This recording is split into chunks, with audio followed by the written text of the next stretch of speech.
Hello，各位朋友，大家好。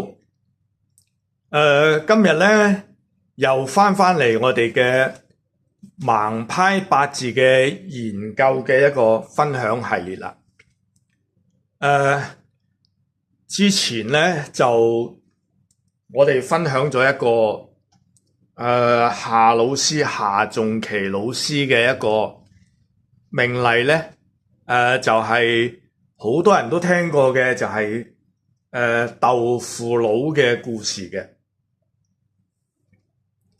咁啊，今日咧我哋咧就係再一次咁樣咧係分享或者係研討，亦都係夏仲奇老師嘅命例咧，係一個好經典嘅一個命例。咁啊，相對之下咧，我本身個人嘅研究所得咧，夏老師嘅呢一個命例咧，個深度同難度咧係更加比豆腐佬嘅命例咧係更加高嘅。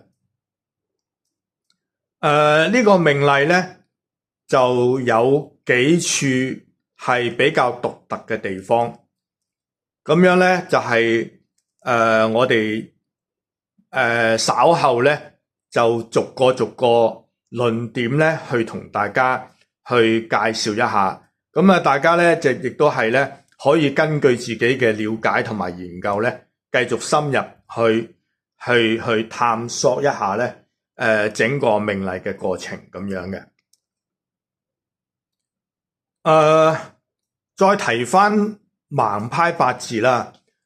咁樣我哋呢個原來有你嘅命相的故事咧，基本上個主題咧就係話借助一啲係值得研究嘅案例，咁樣咧去提倡。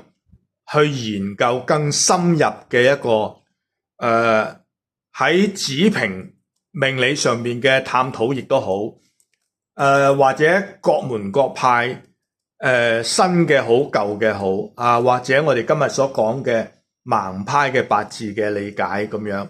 咁其實咧，我哋嘅目的咧，只係一個咧，就係話在乎於嗰個學術嘅研究。係在乎於嗰個學術嘅提倡，亦都係在乎於咧係一個失傳咗嘅文化理論、失傳咗嘅易學嘅理論咧，我哋係要去保留、去挖掘、去傳承，係咁樣嘅。咁所以咧，我哋咧其他嘅。都係其次嚟嘅，咁我哋咧係最大嘅目的咧，就係話喺我哋有限嘅資源空間裏邊咧，我哋咧更加係好好利用，更加係好好珍惜，更加係好好把握咁樣去深入探討易學文化嘅傳承嘅問題，咁希望喺中國文化、傳統文化、易學文化、命理風水、占卜、天星各個項目咧，係為我哋嘅祖先、我哋嘅先輩傳落嚟嘅文化咧，我哋有一個交代咁樣。咁好啦，我哋咧今日咧就轉入正題啦。咁樣咧就喺我哋嘅八字嘅研究裏邊咧，咁我哋通常咧係講緊叫做一啲叫做格局嘅分析咁樣。咁啊格局咧本身嚟講咧，亦都係多種多樣啦。咁樣大家可以提到嘅時間咧，就係話十神之中咧，咁有各式各樣嘅，譬如正偏財格啦、正官七煞啦、正印偏印啦、劫財比肩啦、傷官食神啦咁樣。咁簡單啲嚟講咧，呢度都已經有10個啦。咁更加嚟講咧，裏邊咧仲有好多分不同種類嘅一個呢個格局嘅一個分析同研究同埋定論嘅。咁樣咧就喺我哋嘅研究之中咧，咁易學咧包括咗我哋嘅醫卜星相啦，所謂嘅山醫命相卜啦，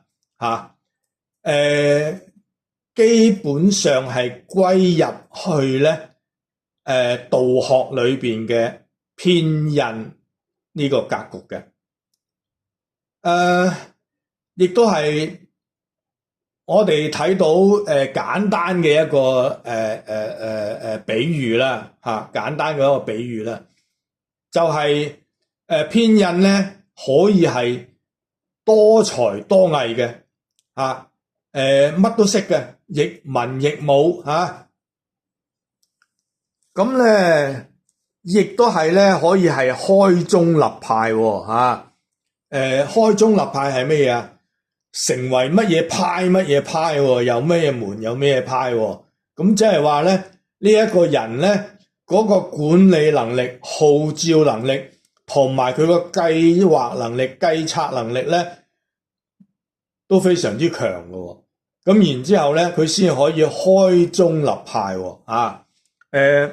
無論武林又好啦，無論文學上面又好啦，無論知識水平啦，譬如好似書法或者技藝唱功等等啦，咁佢又可以自創一格喎，開宗立派喎。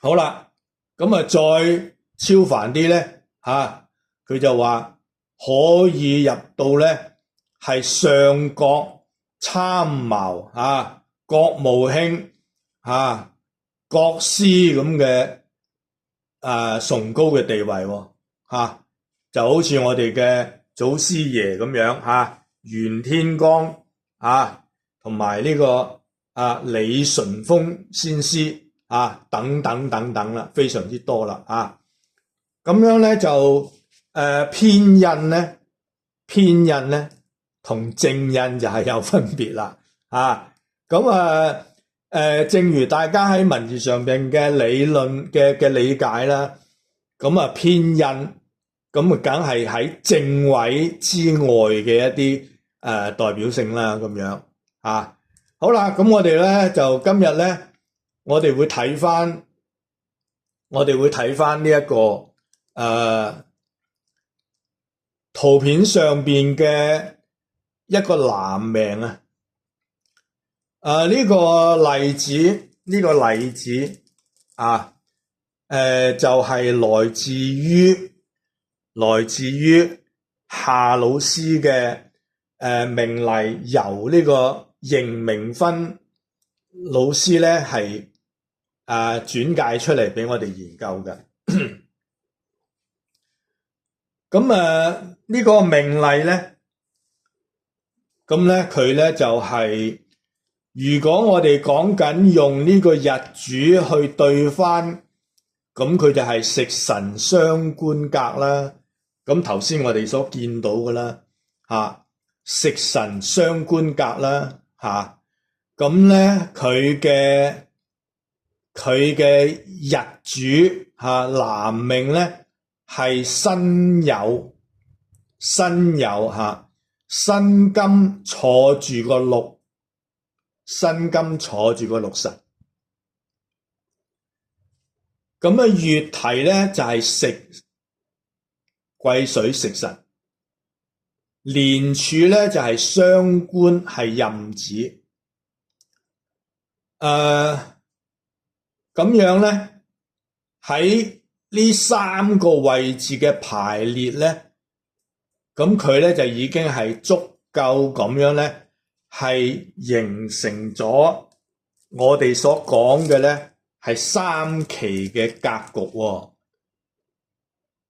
咁三期嘅格局，首先咧，咁我哋咧就係普通去先初步了解一下啦。咁樣好多書介紹咧，就係話天上三期咧就甲戊庚，地上三期咧就乙丙丁，人中三期咧就壬癸申喎嚇。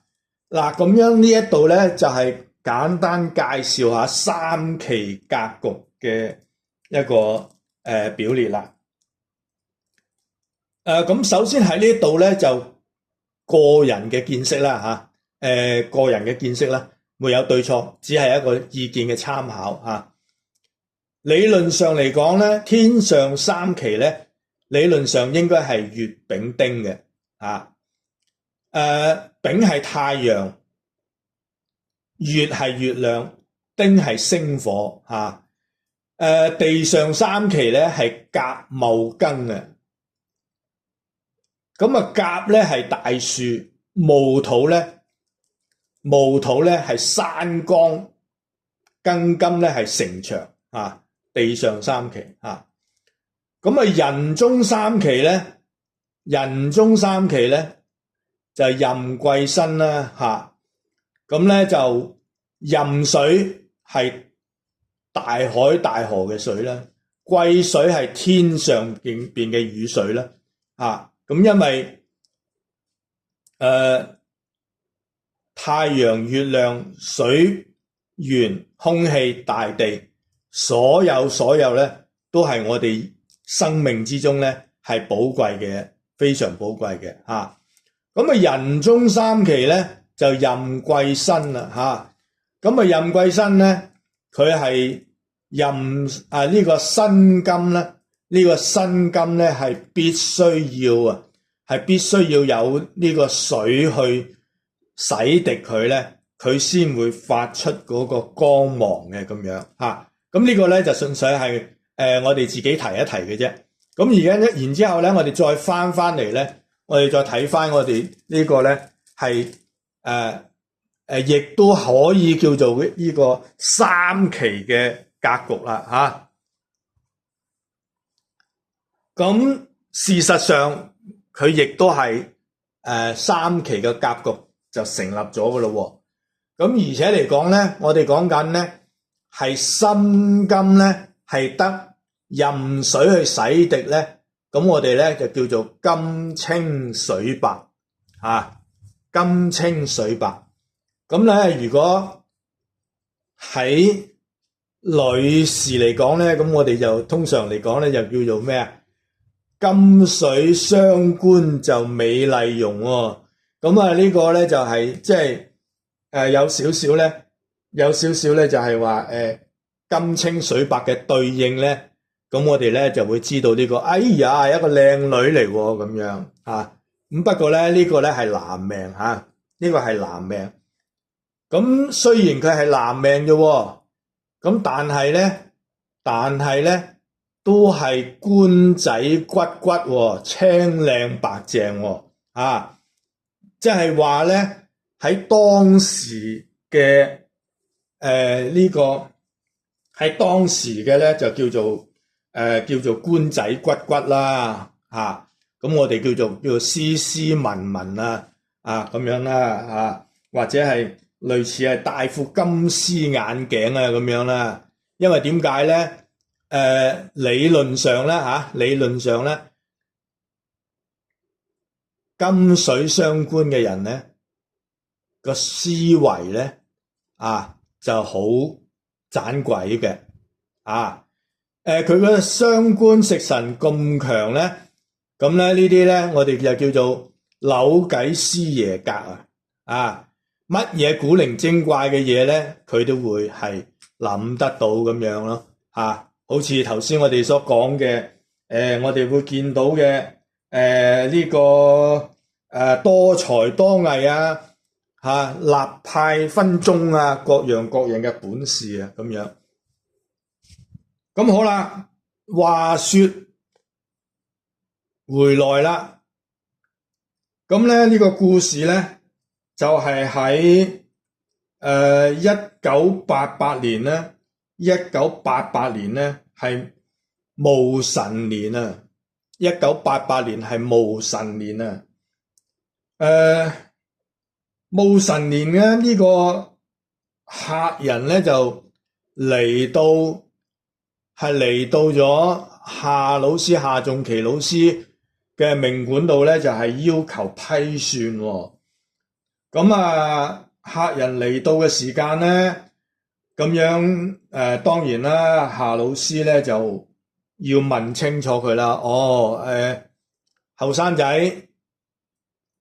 咁叫得佢後生仔，咁佢當時咧就係17歲啫喎。咁17歲理論上嚟講讀緊中學喎，係咪咧？理論上咧唔係中學都係中專咁樣啦嚇。咁樣咧就係佢嚟問嘅時間咧。咁樣，第一個一個男士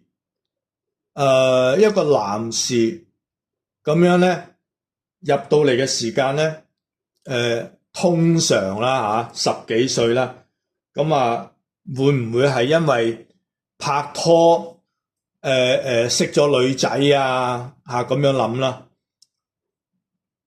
咦，但係咧亦都唔係喎。夏老師問佢你想問啲乜嘢咧？咁樣佢話想算一算佢嘅財運喎。咁有啲離奇啦。人仔細細，佢點解要問財運咧？係嘛？咁樣咧就夏老師咧就同佢睇咗個大運啦。咁然之後咧，咁開始咧就係同佢講啦。如果你想問財運嘅話咧，咁過得1年半載咧都開始唔錯噶咯喎。咁有幾年嘅財氣喎。咁但係我又想問下你啦。咁你咁後生，咁你點解你唔去讀完書你先至可以去揾錢咧？咁樣咧，夏老師咧其實咧就都心中都明白嘅。本身咧佢就唔係一個讀書嘅材料因為你點解咧？因為心太散啊！傷官食神太旺咧食神咧，我哋講緊咧就係鬼主意多。傷官咧就往往咧係對老闆嘅一個對抗，對上司嘅一個對抗，亦都係對老師嘅一個對抗，更重者咧，亦都係對師傅嘅一個對抗，對長輩嘅一個對抗。咁你話一個叻仔，佢點會屈膝於一個稍有才氣嘅老闆，或者係稍有辛勞而有成就嘅一個老闆，又或者對一個有經驗嘅師傅，佢點會去順服咧？係咪啊？另外一個例子咧，大家咧就可以參考下之前我哋介紹嘅高曉松高曉松嗰個故事啊。高曉松咧入咗去清華大學之後咧，讀咗2年啦，毅然啊逃學啊，唔讀啊，冇料到啊，清華大學都冇料到啊！嗱，就係咁樣嘅心理同埋心態啊。咁啊，好啦，翻轉頭咧，呢位後生阿哥咧，係咁樣咯喎。佢話係啊，我自細咧我就唔係讀書嘅材料嚟嘅，因為咧聽唔入耳。咁啊，然之後咧，佢話我之前咧就有師傅咧同我算過命，佢話我咧3期入命咧主大富大貴之命喎，否則咧係高官厚祿喎，咁啊真係大把世界啦，咁即係讀咩書咧？咁樣講咁好啦，咁既然你係都唔讀書嘅，咁啊睇財運，咁咪又睇財運咯，係咪？好啦，咁咧佢就夏老師咧就咁樣同佢解釋啦。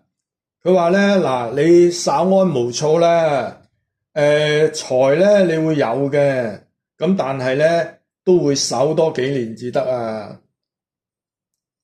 咁守多幾年咧，佢就話俾佢聽啦，你要交到咧24歲、26歲，咁咧就可以賺到錢仲有機會賺到大錢添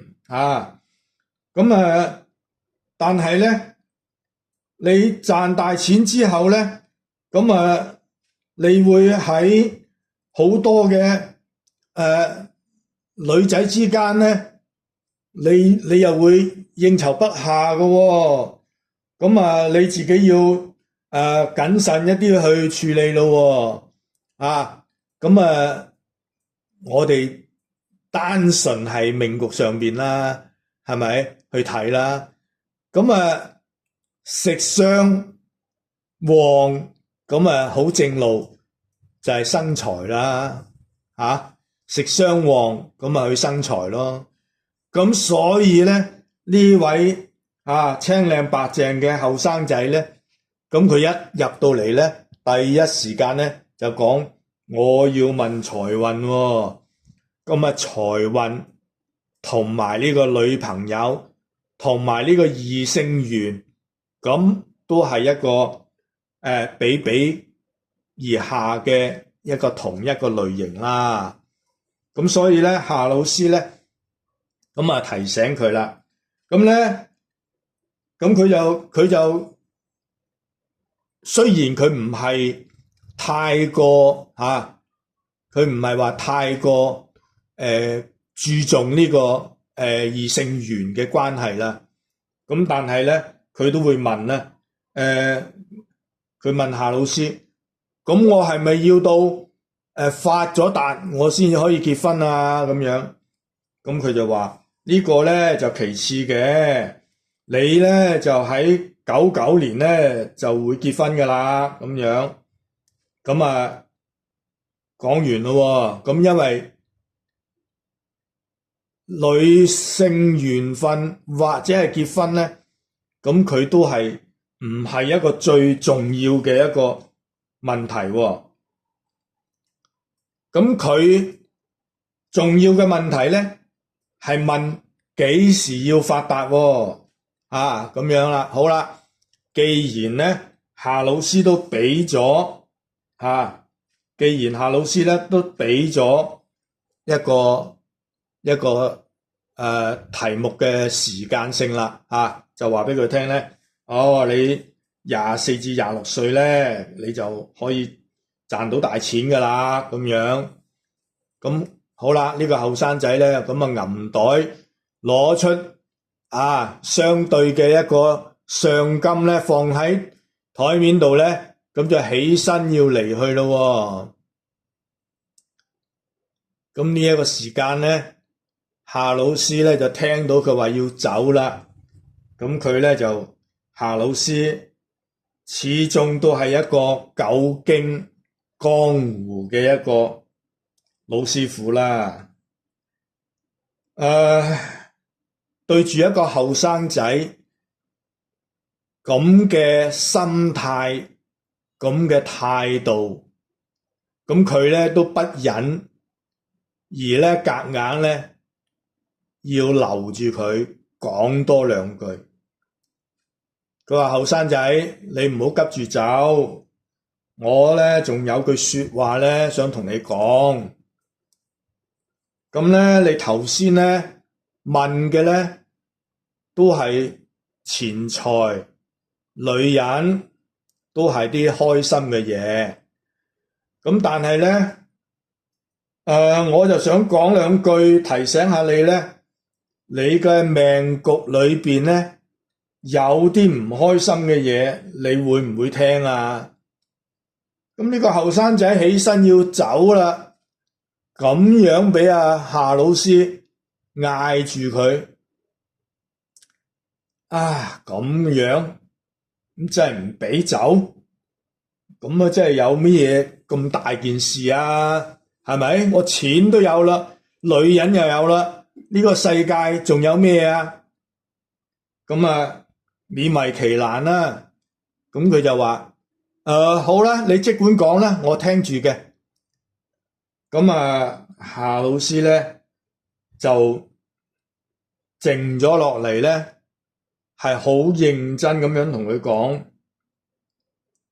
佢話咧：你24歲到26歲咧，你係會揾到大錢。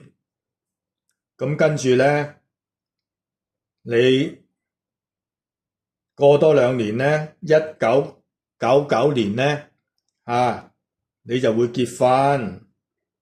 咁頭先咧我都講咗噶啦。咁但係有一樣嘢咧想提你嘅咧，你結婚之後咧1-2年咧，你就會有官司纏身喎，要坐監喎。呢樣嘢你需唔需要知道啊？呢個後生仔剛剛聽完發大財，又娶埋老婆，無端端整單咁嘅嘢，又官司又坐監，佢話你有冇睇錯啊？咁樣喂，人哋話咧我三財入命啊，大官都有得我做啊，富貴之命啊，從來都冇人講過啲咁難聽嘅嘢嘅喎，即係講得難聽啲，老人家，你有冇記錯咗啊？咁夏老師再語重心長咁樣同佢講，你揾到錢之後咧，結咗婚嗰1-2年之後咧，你自己就小心，有牢獄之災。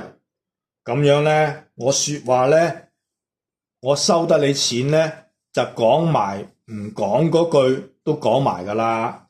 至於點樣把握咧，點樣去計劃咧，咁我相信咧，你自己去執行啦，你自己去定論啦。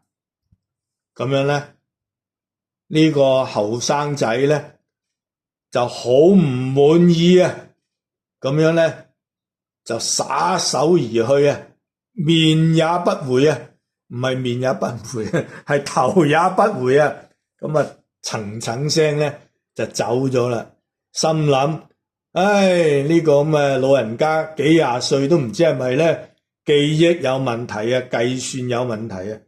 哇，大佬，我3期入教人哋個個都話我富貴之上喎，高官厚祿都有得我睇喎，點解啊？揾啲咁嘅嘢嚟嚇我咁樣咁所以咧呢一個咧就係後生仔聽完夏老師嘅一個批斷咧就離開咗啦。咁樣當時咧，邢明芬老師咧亦都感到奇怪喎，咁啊，佢就補充啦，就問下阿師傅，佢真係咁大劑咩？夏老師咧就話俾邢明芬聽啦，佢話咧呢個人咧唔係一個咩好人嚟嘅，佢係一個騙子嚟嘅，佢會入獄啊，佢會因為咧係官司而入獄啊。咁邢明芬咧都好奇怪喎，唔係喎，老師佢真係三奇格喎。佢話三奇就係三奇，裏邊咧就係仲有故事啊。不過咧，當時嘅夏老師咧請阿邢明芬咧係只係做一個助手，一個助理咁樣，佢就唔係一個徒弟，亦都唔係一個傳承嘅人，所以咧夏老師咧亦都唔敢將盲派嘅秘技咧係真真正正咁樣咧係講真俾佢聽㗎。咁所以咧邢明芬咧只係佢做一個記錄，係幫夏老師咧去處理一啲記錄上邊嗰啲個案嘅記錄咁樣啊。咁所以咧夏老師喺呢一刻咧亦都唔講得出裏邊咧有咩斤斤計較嘅一啲關鍵所在啊！咁當時嘅邢明芬老師咧就問夏仲琪老師啦，咁佢坐監，咁佢坐到幾時啊？點知咧夏老師咧就講咗一句，佢入得去就出唔返嚟咯。哇，咁犀利，真係咁犀利。咁啊夏老師講得呢句說話咧，嗱，我哋相對之下兩個命例去比較，喺夏老師同豆腐佬批算嘅時間咧，豆腐佬因為做生意而賺錢盈利，咁呢個咧係好正路嘅，咁但係呢一個個案咧，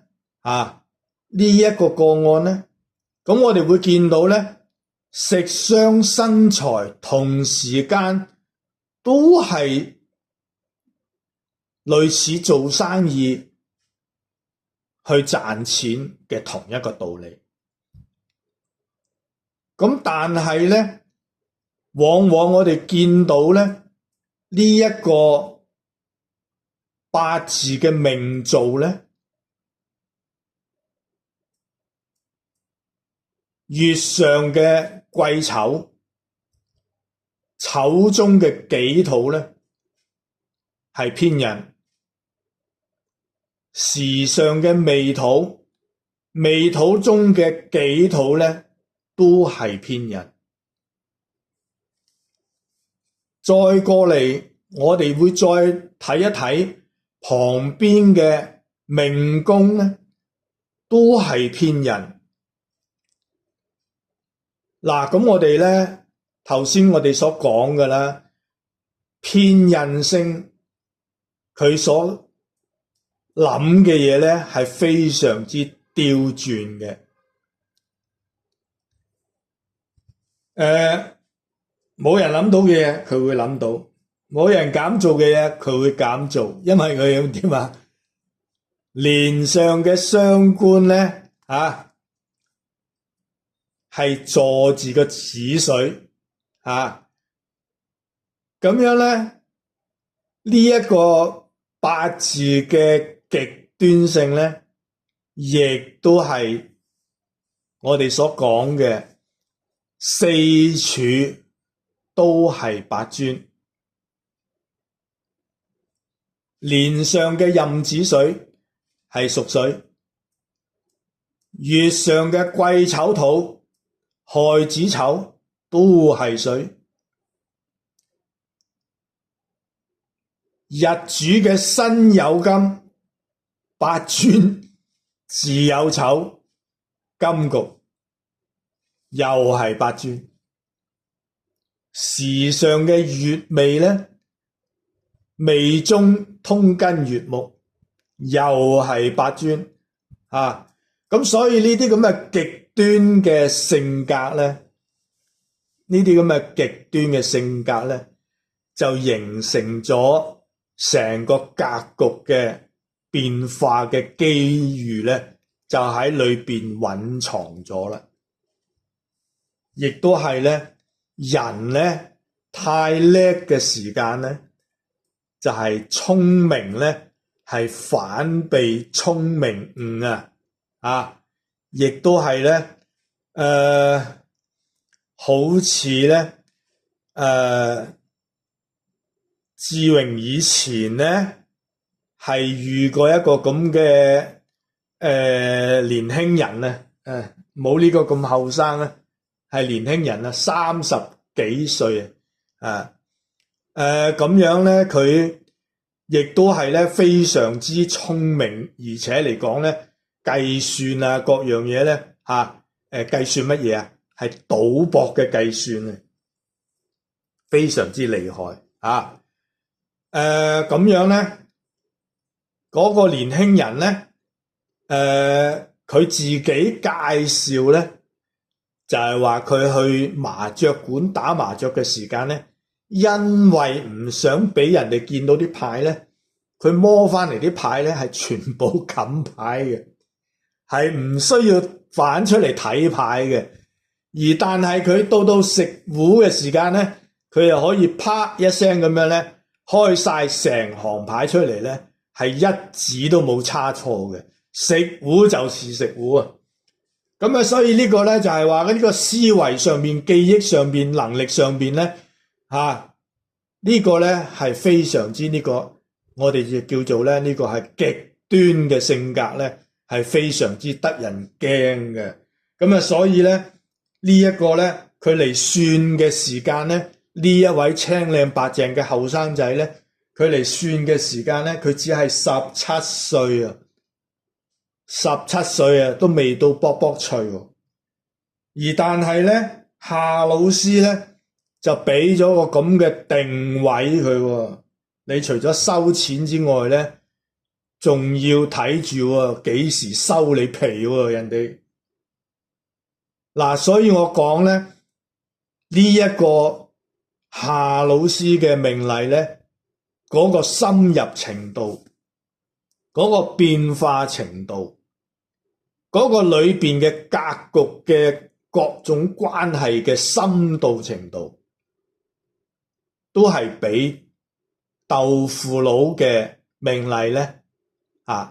或者各位朋友，你或者未睇志榮分享咗豆腐佬嗰個嘅時間咧，你可以翻去第一個分享。咁我哋咧就係原來有你嘅，或者你喺 YouTube 度咧，你可以搜尋邵志榮咁樣咧，你會睇到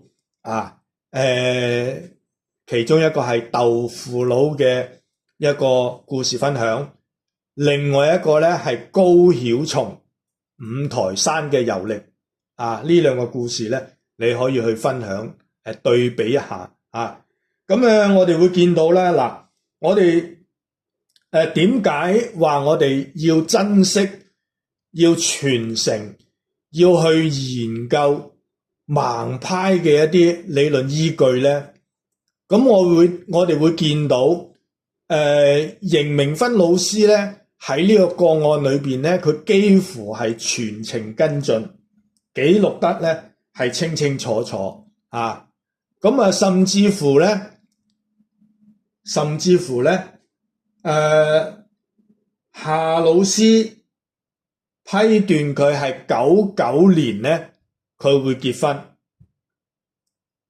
咁佢喺結咗婚之後咧。喺99年結完婚之後咧，因為夏老師批佢嘅年份狀態，全部咧都係應驗晒。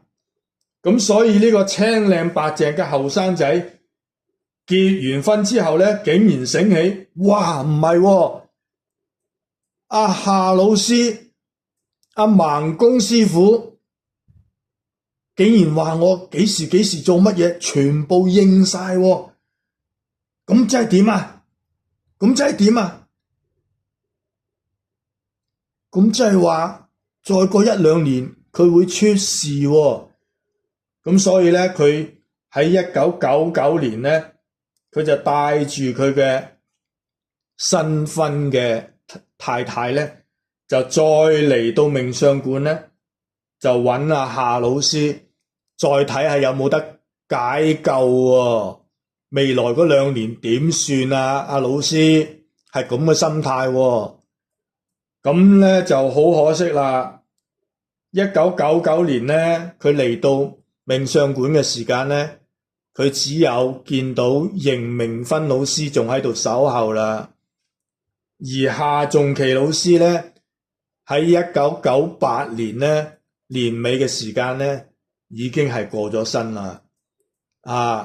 咁你話啊，我哋需唔需要去研究、去挖掘、去拯救盲派八字嘅學理啊？係咪？夏仲琪老師咧，就亦都係唔會去飲佢嘅結婚酒啦，因為佢對呢個後生仔都有所保留。咁但係咧，呢個後生仔咧結咗婚之後咧，想話帶啲禮物嚟揾阿夏老師幫佢解救咧，夏老師咧已經係不在人世啦，已經係駕鶴而去啦。好啦，咁呢個後生仔咧，咁啊唯有坐低同阿邢明芬老師咧，咁啊喺度傾談啦。咁佢咧就話自己咧呢幾年咧都係揾到啲錢，咁樣咧亦都係做生意，有做酒店，亦都有做夜總會咁樣。咁啊今次嚟咧，亦都係想多謝夏老師對佢嘅提攜。咁啊然之後咧就後邊嘅故事咧，咁啊就係想話阿夏老師咧，想話俾阿夏老師咧，就想睇一睇究竟呢個未來嗰2年嘅一個隱憂會唔會有所解救咧？咁樣咁邢明芬老師咧就同佢講啦，咁佢就話夏老師睇命咧就唔敢講話冇錯過啦，因為唔知咩原因啦，但係咧可以講咧係基本都唔會錯啊。嗱，如果基本都唔會錯咧，咁咧就呢個後生仔咧就非常之心寒噶啦，因為佢點解啊？夏老師批咗佢出事咧，就係會出事啊，咁嘅意思啊，咁樣由於夏仲琪老師之前咧係提過啊，佢唔係一個咩好人啊，佢咧係一個騙子啊，咁所以咧邢明芬老師咧就係明講暗道咁樣咧，就提咗佢自己咧係做人咧要有啲道行啊，要有啲德行啊，唔可以亂嚟，唔可以行差踏錯啊，咁否則嘅話咧，自己咧都要承擔一啲非常大嘅一啲責任啊，咁樣。佢話咧呢個咧係命運之所言啊，係命運之所言啊，咁然之後咧，邢明芬老師咧就送走咗佢2公婆之後咧，咁啊，亦都係將呢啲咁嘅故事咧，就繼續記錄啦。咁咧，然之後咧，喺庚辰年咧，2000年咧，2000年之後咧，咁啊呢個後生仔嘅新婚太太咧，就走嚟啊，再拜候啊邢明芬啊。咁咧，佢就告知一件事咧，就係話呢位後生仔咧就果真出咗事啦，已經咧俾人歸咗案啦。咁呢個後生仔嘅老婆咧係因為一啲係案件上邊嘅關係咧，都係必須要同佢離咗婚啊。咁啊，即係話佢離婚，我當佢係被逼噶啦，咁啊，但係都係離咗婚啦，佢被逼都係離咗婚啦。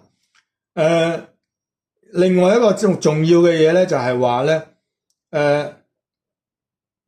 邢明芬老師咧就關心佢，就話你究竟出咩事啊？搞到要離婚。咁原來咧，佢話咧呢個後生仔咧就係涉及一啲咧係巨額嘅詐騙案啊，巨額嘅詐騙案啊，俾人哋緝拿歸案啊。點樣巨額法咧？佢冇講個數目字啦，但係咧個刑期係啊，即係個罪行嘅刑期係啊，死緩啊，即係話死刑而緩刑執行啊，即係唔係即刻槍決嗰種，係死緩啊。咁啊，死緩咧，都係類似，譬如係香港嘅普通法嘅終身監禁咁上下，係咁上下咁樣咧，喺當時1988年嘅時間，當時後生仔佢嚟求算嘅時間咧，夏仲琪老師咧同阿邢明芬講，佢入咗去就唔出得翻出嚟。嗱，呢句說話已經足夠我哋咧係對住個八字嘅命盤咧拗12次頭，我哋要去問喺邊度睇到咧？點解會咁咧？係咪啊？嗱，所以咧呢一個八字嘅深度嘅變化程度嘅裏邊咧就係話，咦唔係喎，大部分師傅都話俾佢聽，3期入命喎，富貴之格喎，高官厚祿都有你份喎，係嘛？咁樣咧，到最後咧係叫做點啊？英年早困啊！困喺唔係赤柱啊，赤柱你都有福啦困咗喺咧嗰個死緩裏邊咁啊，所以咧呢一個咧，亦都係另外一個咧係夏仲琪老師嘅刻骨銘心嘅命例。咁我哋喺呢度咧，亦都係請大家咧，就係再重新由佢開始，由佢嘅大運，由佢嘅命理結構，由佢嘅行為，由佢嘅思維，由佢嘅偏印格、食傷格、八專格、食傷身材格等等咧，去探究呢個夏仲琪老師嘅思維。咁或者你可以要求夏仲琪老師咧，偷偷地喺夢中咧話兩句俾你聽咁樣咯，係咪？咁好啦，到結尾嘅時間咧，咁咧頭先我哋分析過八字嘅結構啦，咁咧喺最後佢嘅太太同阿邢明芬老師講埋最後一句咧，佢話呢個人啊，即係佢呢個前夫啊，呢個後生仔啊，其實係省裏邊嘅一個文工團啊。文工團即係咩意思啊？即係藝術單位啊，即係表演行業啊，係一個表演行業嘅一個員工嚟嘅，係乜都冇嘅，即係佢係一個表演員，係一個演員嘅身份啊。即係等於我哋咧話我哋咧，即係打個譬喻咧啊，就係亞洲電視啊藝員訓練班出身啊。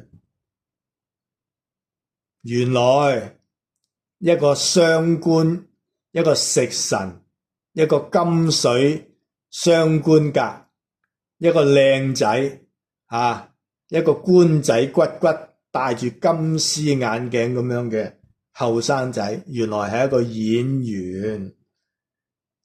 OK， 好啦，咁啊喺呢度咧，咁亦都係咧多謝大家嘅參與啦。咁樣就有時咧就志榮咧亦都唔係咩大師嚟嘅。阿志榮咧只不過咧就係比較喜歡術數，咁咧亦都係咧就嗰個研究咧都精神都幾夠講究嘅。咁但係咧亦都未必係句句都啱嘅。咁如果係志榮有啲邊度未睇得到啊，或者表達得唔清楚啊，咁亦都係請大家咧就係或者補充下啦，或者提醒下啦。再唔係嘅話，你或者係原諒下啦，咁樣咯。咁好啦，到呢度咧，亦都係多謝大家嘅參與，多謝大家嘅參與。盲派八字研究嘅原來有你命相的故事，邵志榮嘅命相的故事，志榮居士嘅粵語頻道嘅盲派八字分享，多謝大家。下回分解，再見。